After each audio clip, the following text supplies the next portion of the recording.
Meanwhile, Dan Crenshaw is being super, super emotional and whiny about the fact that he attacked Ilhan Omar and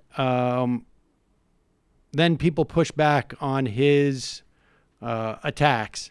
And unprompted, a member of the New York Fire Department who was on the pile, as it were, in 9/11, had come to his office to look for him to support the extension of a first responders fund, because there's still a lot of people who went down to that pile to rescue people in the days afterwards or to find remains who are suffering from what they inhaled while they were on that pile because they were told by the EPA that it was safe.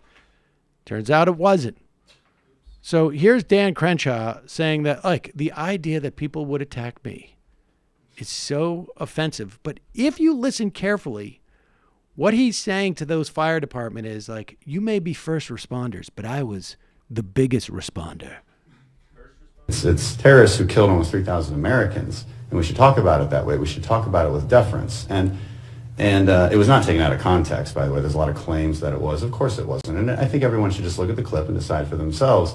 And I don't think it's out of line to simply call that out and criticize it. Pause it. Here is Ilhan Omar. Here's that actual clip. She is speaking to, I think, a CARE it is.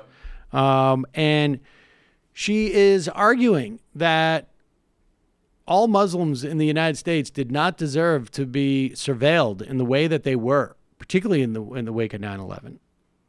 I mean, New York City had its own basically CIA. A guy from the CIA on leave came in to build a version of the CIA that could do domestic spying in New York City. And they were traveling all through New England and into New Jersey, setting up all sorts of surveillance posts and whatnot, infiltrating things like Muslim youth groups and colleges. I mean, it's ridiculous to say, but this is what was going on at that time. And so she is arguing that we should all not be painted with the same brush because some people in our, some subset of our group did something on that day. But this is what she's being attacked for. If you haven't heard the original tape, I think you're going to be a little bit surprised at how easily they've created a narrative around this. CARE was founded after 9/11 because they recognized that some people did something and that all of us were starting to lose access to our civil liberties. And all Representative Omar had to do was really, I don't know, explain herself.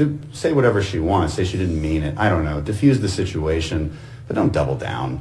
All right? Don't play the victim card. Don't start making accusations of me. I mean, Pause it. Don't play the victim card. Let's hear Dan Crenshaw ignore his own advice within 30 seconds of giving it. That was uncalled for. And this is the height of partisanship, when we can't just come together and properly assume that we should not diminish the acts of 9/11 by saying things like some people did something. Okay, that's not what happened, and we should come together and take note of that. You know, one of the most disappointing things of this entire controversy that I've seen is, again, these members from New York, Alexandria Ocasio-Cortez, Max Rose, trying to deflect the attention from Omar by attacking me, claiming that I'm not for 9/11 first responders. This is a really dishonest attack. I'm going to tell you how I am for 9/11 victims and 9/11 first responders.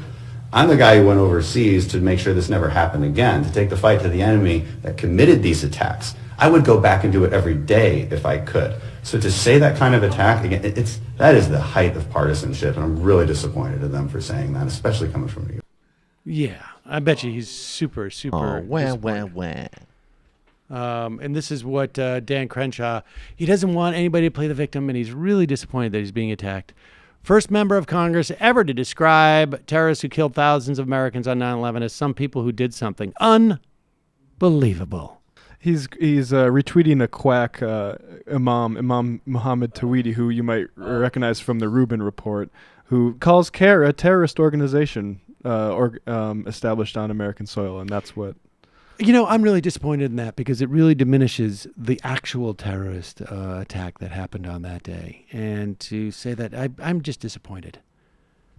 This is also a fun story. Texas Rep. Dan Crenshaw fighting for fellow Navy SEAL being held on war crimes charges. Basically wants to get his pretrial detention weakened. The guy, it says Gallagher 39 is facing premeditated murder and aggravated assault charges stemming from the alleged killing of the ISIS prisoner and alleged instances of him intentionally firing sniper rounds at civilians. Well, gotta practice.